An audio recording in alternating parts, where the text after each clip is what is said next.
Ya, Mbak Novi. Semuanya di tempat duduk siap, gerak, berdoa, mulai.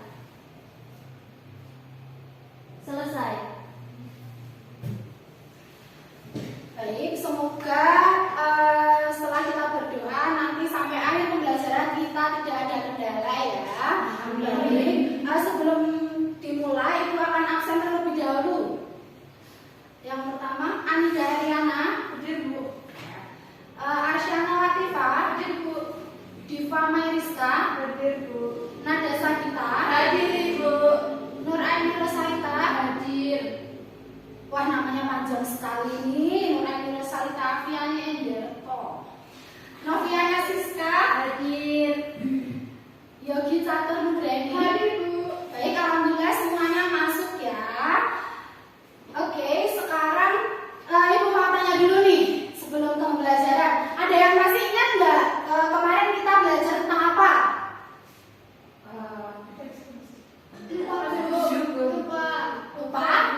Lupa? Iya.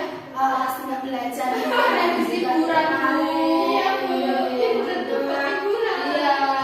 Ya harusnya liburan tetap membaca buku biar ilmunya masuk. Oke? Ya. Oke. Jadi kalau pertemuan kemarin itu kita juga membahas tentang teks prosedur. Tetapi yang kita bahas adalah analisis struktur dan kebahasaan dari teks prosedur. Nah, masih ada yang ingat apa saja struktur teks prosedur? Saya Apa Mbak Aini? judul, tujuan, nama langkah, alat dan bahan, penutup. Ya benar. Nah, struktur itu ada 5 ya. Itu sudah dipelajari kemarin. Nah, setelah kita membahas struktur, ada hubungannya dengan pembelajaran hari ini, di mana hari ini kita akan menyusun teks prosedur berdasarkan dari struktur dan kebahasaan yang sudah kita pelajari. Kemudian, Ibu akan menjelaskan sedikit tentang teks prosedur.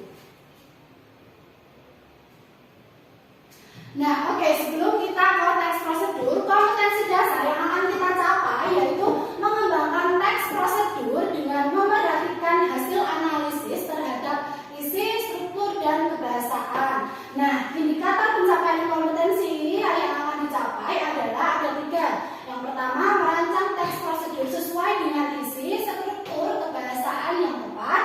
Yang kedua adalah menyusun teks prosedur dengan memerhatikan isi, struktur, dan kebahasaan yang tepat. Dan yang terakhir adalah mempresentasikan, menanggapi, dan merevisi teks prosedur yang disusun. Nah, tujuan pembelajarannya apa? Nah, bukan diharapkan sih, tapi wajib bagi anak-anak yang pertama itu dapat merancang teks prosedur sesuai dengan isi, struktur, dan kebahasaan yang tepat. Yang kedua, dapat menyusun teks prosedur dengan memperhatikan isi, struktur, dan kebahasaan yang tepat. Dan yang terakhir adalah kalian nanti mempresentasikan, menanggapi maupun merevisi teks prosedur yang disusun. Oke, selanjutnya pengertian teks prosedur. Teks prosedur itu adalah teks yang menjelaskan tentang tata cara membuat atau mengerjakan sesuatu dengan langkah-langkah atau tahapan yang benar. Jadi kalau kita mau melakukan sesuatu itu ada prosedurnya, enggak asal-asalan. Misal masak telur ceplok gitu kan, pasti kan ada apa prosedurnya. Enggak mungkin telur dulu baru minyaknya, kan lucu nanti yang matang. Nah, dalam menyusun teks prosedur itu kan dibutuhkan struktur dan kebahasaan yang tepat. Nah, oke, kita mungkin akan mengulang sedikit tentang struktur teks prosedur. Ada bagian pendahuluan, awal dan bahan, langkah-langkah, kesimpulan. Nah, masih ada yang ingat? Saya Bu. Ya, apa Mbak Novi? Bagian pendahuluan atau pernyataan tujuan itu menyebutkan apa yang dibuat atau dilakukan. Alat dan bahan yang digunakan itu biasanya dalam teks prosedur menyertakan alat dan bahan yang diperlukan. Langkah-langkah itu berisi tahap-tahap kegiatan atau urutan kronologis sebuah kegiatan atau cara melakukan. Sedangkan kesimpulan, cara membuat penutup teks prosedur adalah dengan merujuk kepada hal-hal pokok yang disebutkan dalam pendahuluan dan ulang kembali dengan kata yang lain atau sinonim dan ucapan selamat atau memotivasi orang untuk melakukan. Ya, benar sekali. Kalian tadi sudah dengar ya, jangan lupa sambil dicatat biar gak lupa kayak tadi Mbak siapa tadi. Mbak siapa? Oke. Ya, tadi sudah dijelaskan ya, ada bagian pendahuluan, ada awal dan bahan, selanjutnya langkah-langkah dan kesimpulan. Nah, kalian bisa baca bagian pendahuluan itu apa, menyebutkan apa yang dibuat, sedangkan alat dan bahan itu yang merinci alat yang digunakan untuk membuat ini itu apa, kemudian bahannya apa, kemudian langkah-langkah. Nah, kalau langkah-langkah itu ada tahapannya, tahapan dalam kita melakukan atau membuat sesuatu. Kemudian yang selanjutnya adalah kesimpulan. Nah, kesimpulan itu biasanya berisi ucapan selamat atau motivasi orang untuk melakukan. Nah, oke, selanjutnya kita tentang kebahasaan teks prosedur. Kebahasaan teks prosedur itu ada kalimat perintah, kalimat keterangan, saran atau larangan, dan yang terakhir adalah penggunaan akhiran di atau kan. Oke, bisa dibaca Mbak Ani kalimat perintah. Kalimat perintah, kalimat yang mengandung makna memerintah atau meminta seseorang untuk melakukan sesuatu. Ya, benar. Kalimat perintah itu adalah kalimat yang menyuruh seseorang untuk melakukan sesuatu. Nah, biasanya ditandai dengan imbuhan apa? Ada yang tahu? Tolong. Imbuhankan. Ya, imbuhankan. Imbuhankan diarin apa lagi? Lah, ya bisa. Kan dan lah itu biasanya dipakai dalam teks prosedur. Kemudian ada kata keterangan. Nah, kata keterangan itu ada alat, cara, alat, syarat, kualitas, tujuan, dan akibat. Kemudian kalimat saran atau larangan. Teks prosedur memandu pembaca agar selamat, aman, dan dapat mencapai hasil yang maksimal. Nah, kalimat ini dimaksudkan agar tidak menimbulkan bahaya. Nah, contoh kalimat saran dalam teks prosedur. Nah, sebaiknya kita membuat telur. Sebaiknya minyaknya tidak menggunakan minyak bekas atau minyak jelantah. Nanti takutnya kotor gitu kan. Oh iya, benar sekali. Kemudian ada larangan. Larangan misal jangan menggoreng donat dengan api yang besar agar tidak gosong, matangnya sudah merata ya, seperti itu. Kemudian selanjutnya ada kata penghubung dan akhiran i dan kan. Kata penghubung coba dibaca Mbak Anida. Kata penghubung, langkah dalam paduan dapat dihubungkan dengan ungkapan seperti kemudian, sekarang, berikutnya, setelah ini. Ya, kata penghubung itu ada banyak ya, dan biasanya dipakai dalam teks prosedur. Kemudian ada akhiran i dan kan. Akhiran ini dipakai jika objek dalam kalimat tidak bergerak. Akhiran kan dipakai jika objek bergerak. Contohnya lumuri loyang dengan mentega. Nah, sampai sini ada yang ditanyakan? Sudah paham semuanya? Sudah, Bu. Paham? Ada yang tidak paham?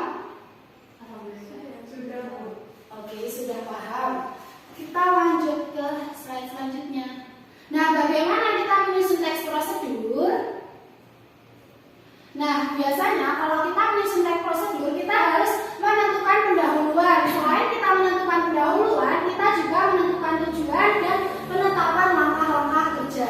Selanjutnya, penyusunan kesimpulan. Nah, kalau menyusun teks prosedur ini sama saja dengan kita memperhatikan struktur dari teks prosedur yang tadi sudah kita bahas. Sudah paham?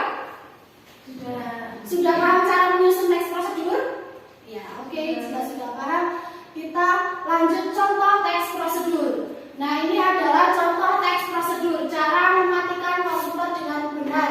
Nah, itu di buku ada ya, di halaman 17, cara mematikan komputer dengan benar. Nah, di sini kalian bisa baca di buku ya. Ini ada namanya judul, kemudian ini ada pendahuluan, langkah-langkah, dan selanjutnya itu ada penutup. Oke, sudah sampai sini paham? Paham. Oke, jika paham, sekarang kita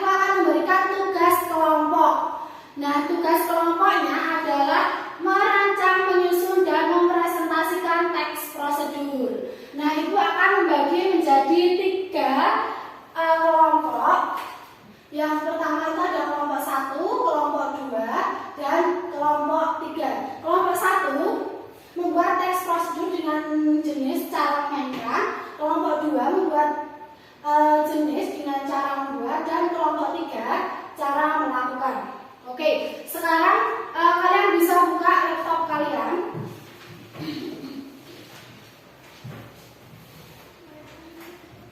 Boleh pakai kawai Ibu? Boleh.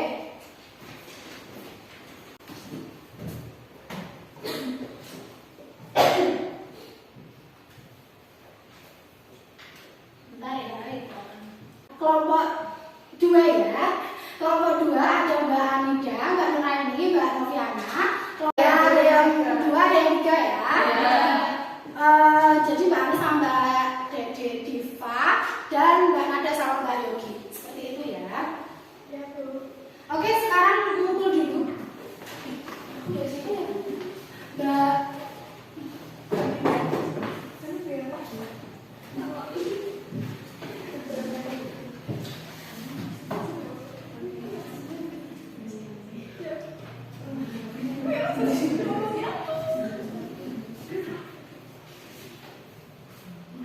Oke, pakai gawe kalian ya. Iya Bu.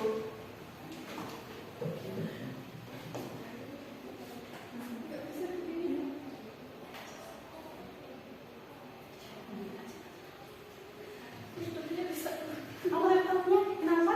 Melek. Wah, itu udah bisa. Jadi itu gimana? Bu, besok kasih di bawah laptop ya, Bu.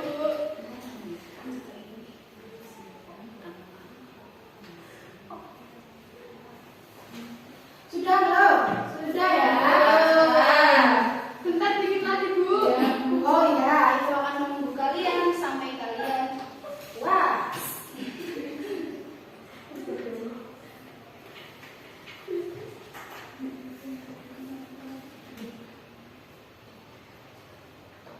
Sudah? Sudah. Oke, kalau sudah, di sini kan coba dikumpulkan dulu. Dikumpulkan lewat WhatsApp group boleh? Boleh. Ya. Sudah saya kirim, Bu. Ya. Ibu cek dulu ya sebentar. Oke. Nah, jadi di sini kan semuanya sama. Nah, Ibu sudah mengoreksi dan salah satu ada yang kurang menurut Ibu. Nah, jadi salah satu mempresentasikan dan nanti yang lain merevisi maupun menanggapi. Oke, paham? Oke, baik. Sekarang yang presentasi adalah kelompok 2 ya. Ada Mbak Nuraini Rosalita, Mbak Noviana, dan Mbak Anida. Silakan dipresentasikan. Maju coba dulu. Ya, maju coba semua. Iya.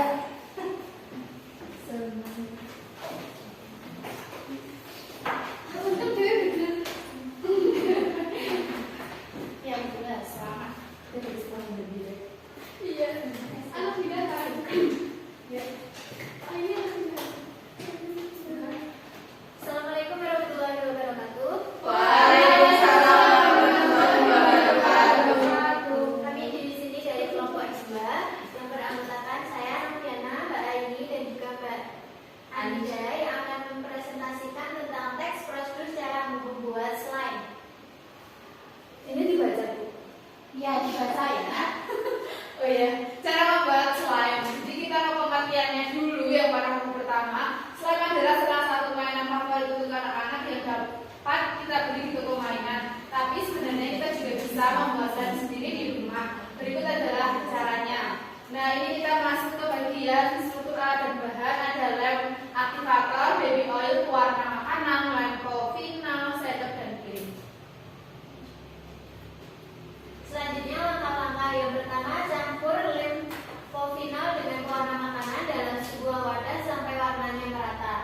Kedua, setelah tercampur, selanjutnya tambahkan lem aktivator ke dalam wadah tersebut dengan menuangkan sedikit demi sedikit sambil diaduk sampai campuran membentuk gel dan tidak lengket di wadah.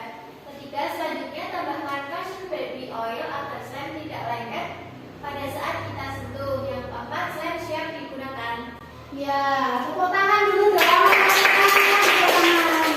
Terima kasih Ibu kembali. Nah, kira-kira kenapa Ibu menyuruh salah satu presentasi? Karena 2 kelompok yang presentasi sudah memenuhi teks prosedur yang benar, sedangkan 1 kelompok ini nggak tahu ya, sepertinya tadi tidak memperhatikan.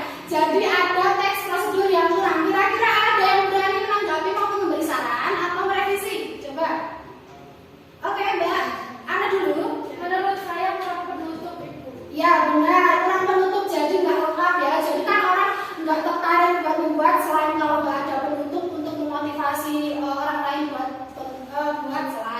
Kemudian Mbak Yogi, Itu di bagian alat dan bahan itu belum terperinci itu Bu.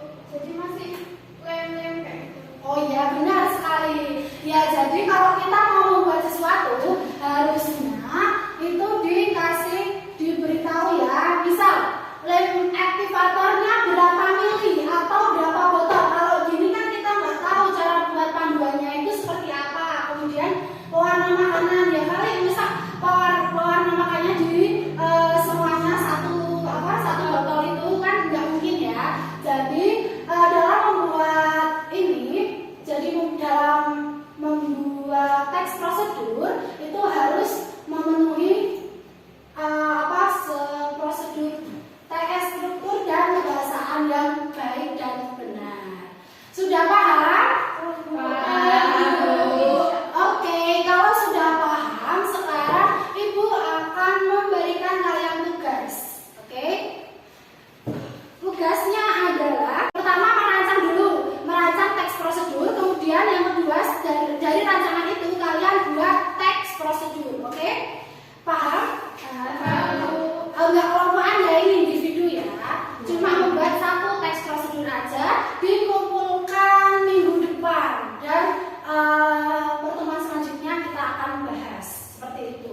Oke, ada yang ditanyakan? Di print atau di gimana Bu? Ya, hard file ya, di print ya. Di print dan dibutuhkan ke Ibu. Oke, sudah paham? Paham. Ya, oke, karena sudah paham dan waktu sudah siang dan waktu juga sudah habis untuk mata pelajaran ini, maka Ibu akan menyimpulkan dahulu ya. Sebelumnya, cara menyusun teks prosedur itu ada kaidah yang harus kita pegang, yaitu struktur dan kebahasaan, di mana struktur itu ada judul, kemudian pendahuluan, langkah-langkah, penutup, oh ya satu lagi tadi alat dan bahan, dan kaidah itu ada kalimat perintah, aliran dinyatakan, kalimat syarat atau larangan, dan lain sebagainya. Nah jangan lupa kalian dipelajari lagi nanti sampai rumah, jangan bukunya digeletakkan di kasur ya, tapi dipelajari, oke? Oke. Bu. Iya, terima kasih ya yang sudah berpartisipasi hari ini. Semoga yang belum berpartisipasi minggu pertemuan selanjutnya bisa lebih aktif lagi. Ya Bu. Baik, sebelumnya Ibu mau minta maaf ya kalau Ibu ada kekurangan dalam mengajar hari ini. Untuk menutup pembelajaran, berdoa terlebih dahulu. Ketua kelas memimpin. Kita baru duduk siap berdoa. Mulai. Selesai. Ya oke, sudah berdoa dan terima kasih ya Ibu Airi